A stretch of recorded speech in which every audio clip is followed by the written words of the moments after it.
रहस्य तो भगवान के अवतार का यही है कि जब जब धर्म की हानि होती है, ग्लानि होती है, अधम असुर बढ़ जाते हैं, उस समय संसार का कल्याण करने के लिए, परित्राणाय साधूनां विनाशाय च दुष्कृतां, साधुओं का परित्राण करने के लिए, दुष्टों का विनाश करने के लिए भगवान अवतार लेते हैं।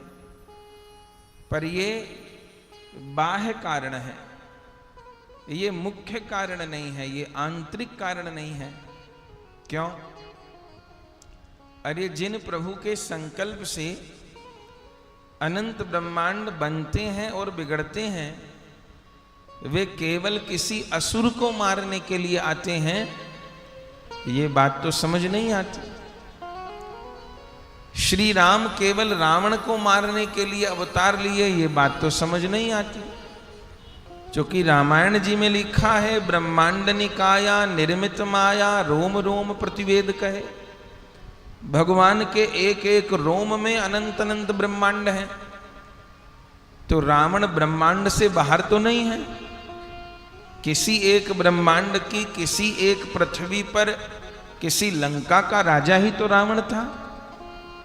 तो जिस ब्रह्मांड के, जिस पृथ्वी के लंका में रावण रहता था, भगवान उसी रोम को ऐसे हाथ से कर देते तो वंश सहित रावण का संहार हो जाता।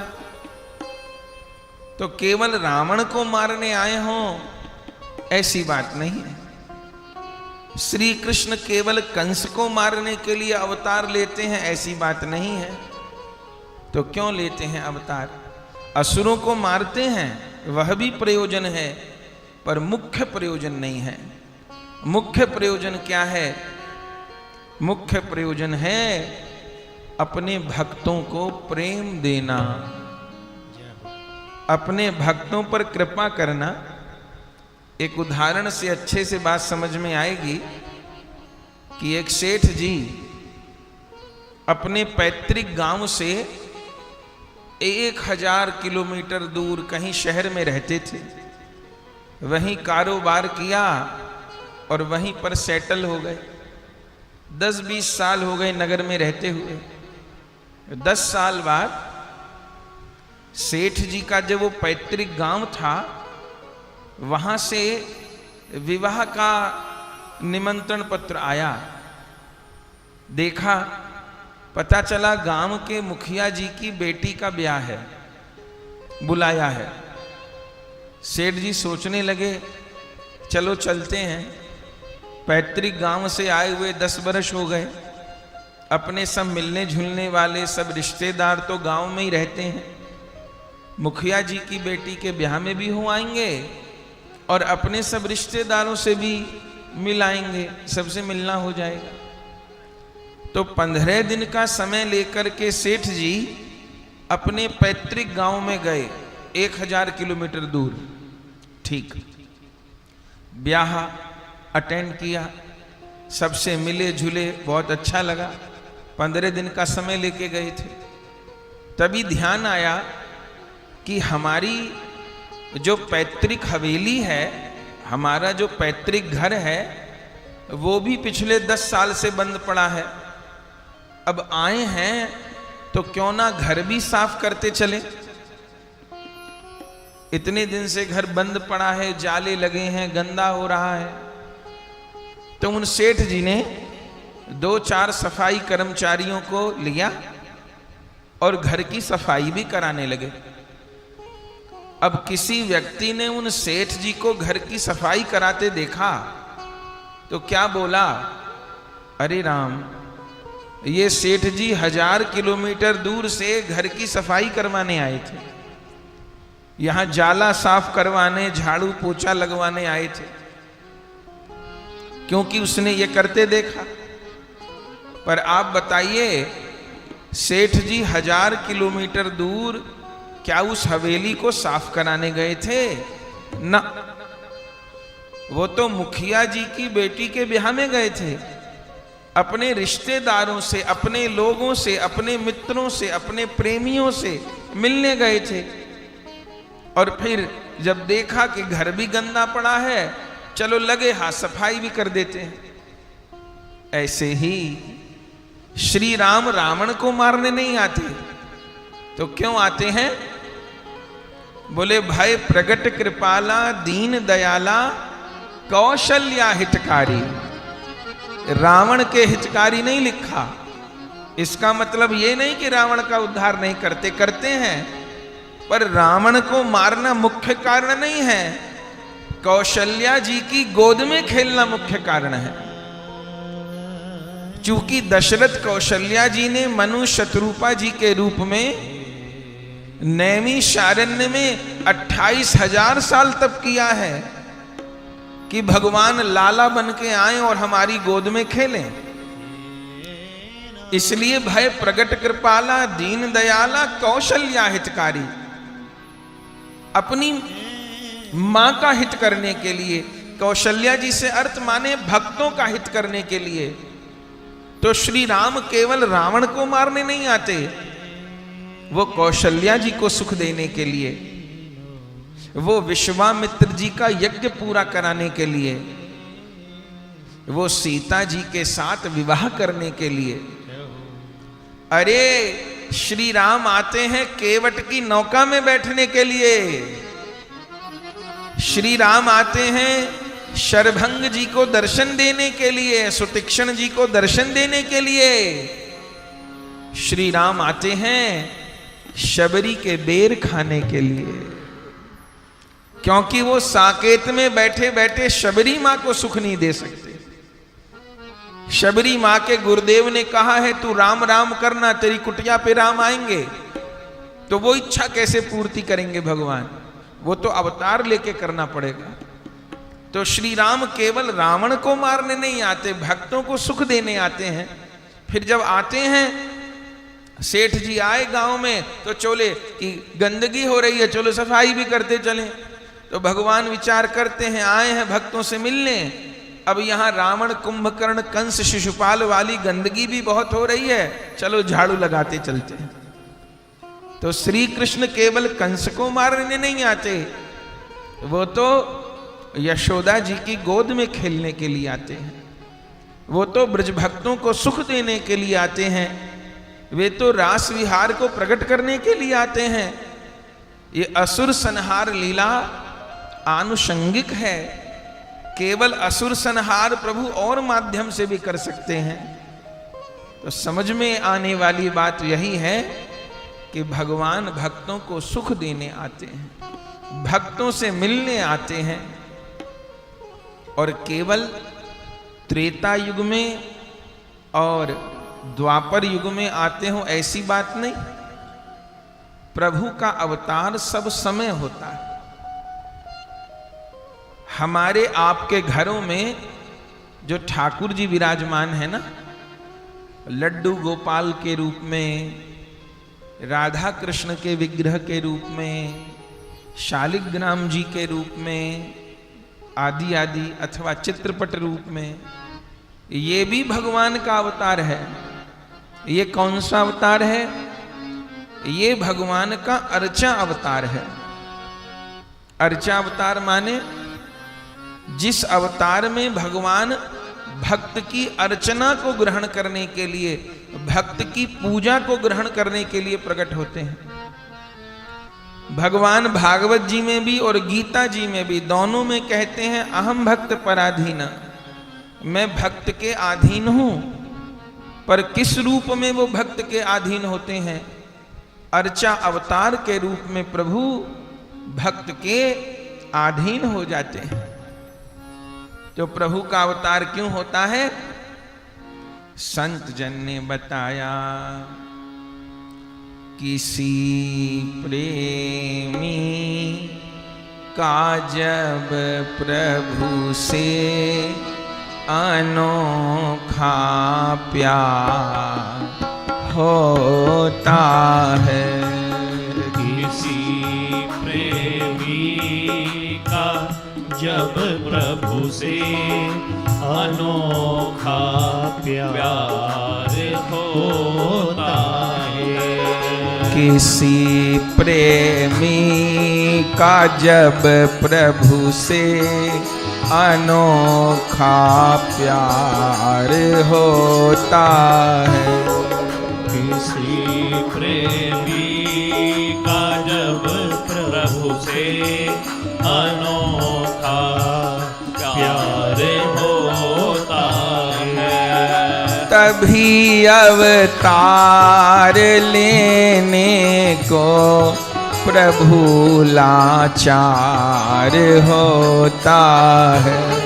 तभी अवतार लेने को प्रभु लाचार होता है, तभी अवतार लेने को प्रभु लाचार होता है। तभी अवतार लेने को प्रभु लाचार होता है। किसी प्रेमी का जब प्रभु से अनोखा प्यार होता है, किसी प्रेमी का जब प्रभु से अनोखा प्यार होता है, किसी से कुछ नहीं मतलब, एक प्रभु ही बसाही में। किसी से कुछ नहीं मतलब, एक प्रभु ही बसाही में। तो प्रभु भी छोड़ सब उस भक्त पर बलिहार होता है। तो प्रभु भी छोड़ सब उस भक्त पर बलिहार होता है। किसी प्रेमी का जब प्रभु से अनोखा प्यार होता है, किसी प्रेमी का जब प्रभु से अनोखा प्यार होता है, भक्त भगवान की रुचि का सदा अनुसरण करते हैं। भक्त भगवान की रुचि का सदा अनुसरण करते हैं। भक्त भगवान की रुचि का सदा अनुसरण करते हैं। भक्त भगवान की रुचि का सदा अनुसरण करते हैं। भक्त का भाव भी प्रभु को सदा स्वीकार होता है। भक्त का भाव भी प्रभु को सदा स्वीकार होता है। किसी प्रेमी का जब प्रभु से अनोखा प्यार होता है। किसी प्रेमी का जब प्रभु से अनोखा प्यार होता है, तभी अवतार लेने को प्रभु लाचार होता है। तभी अवतार लेने को प्रभु लाचार होता है। भक्त का हृदय भी पावन प्रभु का धाम बन जाता। भक्त का हृदय भी पावन प्रभु का धाम बन जाता। भक्त का हृदय भी पावन प्रभु का धाम बन जाता। भक्त का हृदय भी पावन प्रभु का धाम बन जाता। जो अंतर में कृपा प्रभु की जुड़ा मन तार होता है। जो अंतर में कृपा मन की जुड़ा मन तार किसी प्रेमी का जब प्रभु से अनोखा प्यार होता है। किसी प्रेमी का जब प्रभु से अनोखा प्यार होता है। भले बाहर से उजड़े से दिखाई देते हों हरिजन, भले बाहर से उजड़े से दिखाई देते हो हरिजन। कभी बाहर से उजड़े से दिखाई देते हों हरिजन। कभी बाहर से उजड़े से दिखाई देते हो हरिजन। किंतु अंतर कृपा प्रभु की चमन गुलजार होता है। किंतु अंतर कृपा प्रभु की चमन गुलजार होता है। किसी प्रेमी का जब प्रभु से अनोखा प्यार होता है। किसी प्रेमी का जब प्रभु से अनोखा प्यार होता है। मान अपमान हानि लाभ की चिंता नहीं रहती। मान अपमान हानि लाभ की चिंता नहीं रहती। मान अपमान हानि लाभ की चिंता नहीं रहती। मान अपमान हानि लाभ की चिंता नहीं रहती। प्रभु से सब जुड़ा परमार्थ और व्यवहार होता है। प्रभु से सब जुड़ा परमार्थ और व्यवहार होता है। किसी प्रेमी का जब प्रभु से अनोखा प्यार होता है। किसी प्रेमी का जब प्रभु से अनोखा प्यार होता है। परिस्थिति से न घबराओ, धरो धीरज हे नारायण। परिस्थिति से न घबराओ, धरो धीरज हे नारायण। परिस्थिति से न घबराओ, धरो धीरज हे नारायण। परिस्थिति से न घबराओ, धरो धीरज हे नारायण। अकिंचन दीन दासों का कन्हैया यार होता है। अकिंचन दीन दासों का कन्हैया यार होता है। किसी प्रेमी का जब प्रभु से अनोखा प्यार होता है। किसी प्रेमी का जब प्रभु से अनोखा प्यार होता है। तभी अवतार तार लेने को प्रभु लाचार होता है। तभी अवतार लेने को प्रभु लाचार होता है। अनोखा प्यार होता है। अनोखा प्यार होता है। तभी अवतार होता है। तभी अवतार होता है। अनोखा प्यार होता है। अनोखा प्यार होता है।